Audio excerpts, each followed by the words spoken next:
Before we jump in, put a heart in the comments if you're finding value in my channel. And one more thing, what's that one indulgence that you still miss or that you're continuing to struggle with avoiding? Because today we're talking about the 3 foods that trigger snack attacks like a drug. And I'm going to say that carefully as a doctor, because no, junk food is not the same as heroin. But yes, some of the same reward circuits in the brain get lit up. And once you understand the mechanism, you stop blaming yourself and you start blaming the food engineers. And if you're new here, hi, I'm Dr. Tony Hampton, a board-certified family and obesity medicine doctor with a master's in nutrition and functional medicine. And I'm going to let you in on something that surprises people. Even as a physician trained in obesity and nutrition, I don't pretend willpower is the whole answer. I rely on coaches because behavior change is not just information. It's support, strategy, and accountability. So in today's story, I'm sending 3 patients to my trusted coach, Coach Riley. Riley's the type of coach who can say, your cravings aren't a character flaw, and also say, now put the snacks in the trunk. Same sentence. Let's go. First referral, Tasha. Tasha is a nurse, night shifts, 2 kids, and a relationship with chips that can only be described as toxic but passionate. She tells me, Doc, I'm fine all day, I can eat a normal meal, but the moment I open chips, I black out. And then I wake up with Dorito dust on my shirt like evidence. I said, Tasha, you didn't fail. You got ambushed. I referred her to Coach Riley. At their first session, Riley doesn't start with judgment. Riley starts with science. Chips are a triple threat, Riley says. Refined starch, seed oils or added fats, salt, and then crunch. That crunch is not just sound, it's sensory reinforcement. Your brain loves it. It's a tiny fireworks show for your reward system. Here's the sneaky part. Chips are engineered for what researchers call vanishing calorie density, meaning they dissolve quickly.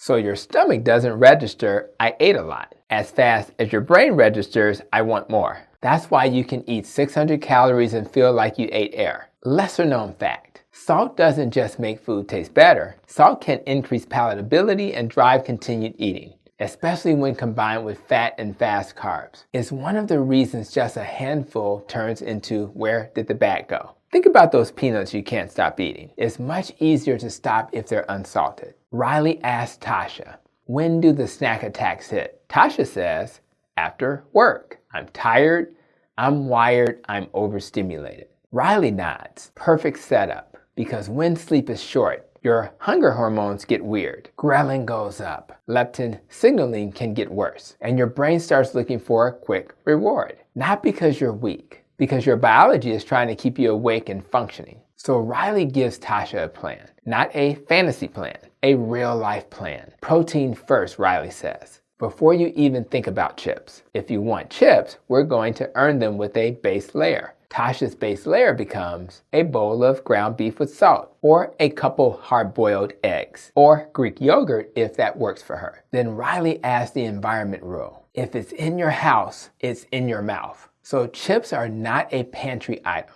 They're an outside the house item. You want chips? Buy a single serving. Eat them in the parking lot like a responsible adult raccoon. Tasha laughs, but she tries it, and she messages me 2 weeks later. Doc, it's not perfect, but I'm not going through family-sized bags like a wood chipper anymore. That's a win. Second referral, Miguel. Miguel is a sales manager. Great guy, but his daily calories come in liquid form. He says, Doc, I don't even snack like that. I just have my coffee. And then he tells me what his coffee is. It's basically a milkshake with a caffeine problem. Sweetened syrup, whipped cream, a drizzle, maybe a pastry for balance. Miguel says, it doesn't feel like food. And Riley says, that's the problem. Liquid calories don't trigger fullness the same way.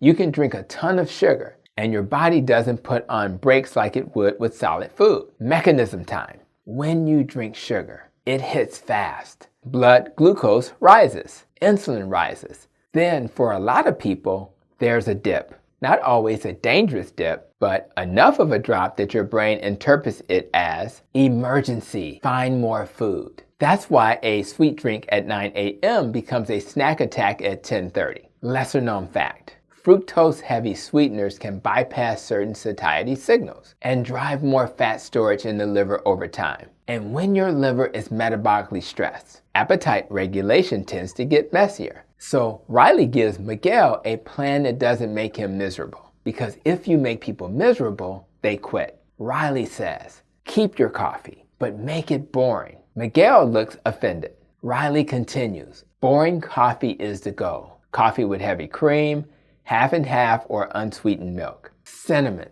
no liquid dessert. And if you need sweetness, start with stepping down. Half the syrup, then a quarter, then none. And here's the sneaky coaching move. Riley adds a protein anchor to Miguel's morning. A real breakfast, not a pastry, not a granola bar with gym branding. A protein anchor. Eggs, meat, Greek yogurt, leftover dinner. Something with actual building blocks. Because when you start the day with protein, you're not spending the rest of the day chasing your blood sugar like a toddler chasing a balloon. Miguel tries it, and a week later he says, I'm not starving at 10:30 anymore. Translation, his brain stopped sending emergency snack alerts. Third referral, Ben. Ben is a self-proclaimed healthy snacker. Ben says, Doc, I don't eat junk. And then he pulls it out. Protein bars, keto cookies, high fiber brownies. And I'm like, Ben, that's not food. That's marketing with a wrapper. Ben's trigger category is what Riley calls sweet, salty combo dessert snacks. Cookies, ice cream, candy bars, pastries. And yes, even the healthy versions can hit the same buttons. Mechanism time. The combination of sugar and fat is uniquely powerful. Sugar says more. Fat says more. Flavorings say more. And your dopamine system says, congratulations, you have discovered treasure. And here's a lesser known fact that matters. Ultra-processed foods don't just taste good. They're designed to be easy to chew, easy to swallow, and easy to keep going. Less chewing means less time for satiety hormones to rise. It's like the food is speed running your brain. Riley asks Ben, what's your pattern? Ben says, I do great all day, then at night I want something sweet. Riley nods. Night cravings are often a signal. Sometimes it's habit. Sometimes it's stress. Sometimes it's not eating enough real food earlier. Sometimes it's sleep. Sometimes it's all of the above. So Riley gives Ben a replacement ritual, not just a restriction, because your brain hates a vacuum. If you remove the old habit and don't replace it, it comes back with friends. Ben's replacement ritual is a warm drink and a structured snack that doesn't spike cravings. Riley offers options. If you're low carb, Greek yogurt with cinnamon, cottage cheese, a few slices of cheese and meat. If you're a carnivore, a small bowl of salty ground beef, or a couple of eggs, or bone broth. And if you really want a dessert filling, Riley says, do it after a real meal, never as a standalone. Because dessert on an empty stomach hits faster and harder. Dessert after protein is like trying to start a fire with wet wood. Less dramatic. Ben tries it, and he tells me something I love hearing as a doctor. Doc, it's not that I'm stronger,